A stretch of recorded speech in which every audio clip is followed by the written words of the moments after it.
Ready? We're at Bramcote today. We've just started the excavations of a double-storey extension on the side of this property.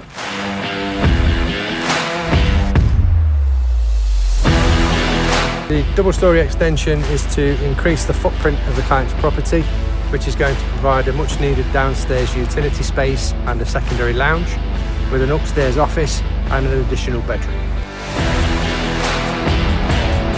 So the first initial challenge was this entire site had asbestos on it.